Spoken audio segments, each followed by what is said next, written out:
Hello, I'm Assistant Commonwealth's Attorney Dan Laren, here again with the case of the week. Today's case is a DUI assault that happened on October 15th of 2010.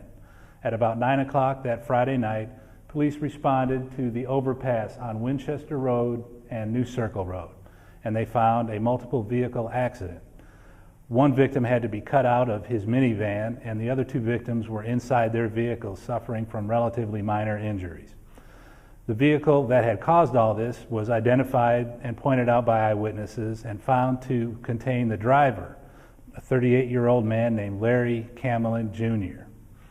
Police approached Mr. Camelin and they asked him if he was all right. He exited his vehicle under his own power and became somewhat abusive to the police officers and eventually became physically combative with the officers. The officers arrested him for DUI, and they arrested and charged him for the assaults on the three victims. Two of the victims were treated and released at area hospitals. The third victim suffered a broken femur, a broken hip, and was treated for an extended period of time here at the hospitals in Lexington. Now, Mr. Camelin was transported to the hospital. He was treated and released. He was found to have very minor injuries. Blood alcohol was taken from him upon a court order after he was sedated at the hospital for being combative with the hospital staff.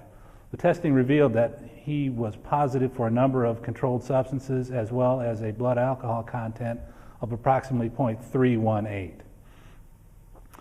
Now, the case went through the grand jury, it went through circuit court, and in June of 2011, Mr. Camelin pled guilty to the felony offense of assault in the second degree, DUI, second offense. He was sentenced to serve 5 years in the penitentiary.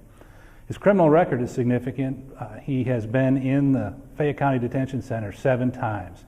He has one prior DUI. He has priors for public intoxication, terroristic threatening, assault in the fourth degree. And after he was released on bond for these charges, he was convicted of a subsequent assault offense. That was a misdemeanor and will run concurrently with his time.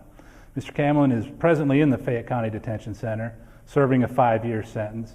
The Bureau of Corrections has yet to move him, but he will be eligible for parole in 20% of his time. The prosecutor who handled this case is at training today, and the victim's advocate is involved in another trial. And so I'm Dan Laren, telling you the story about the case of the week.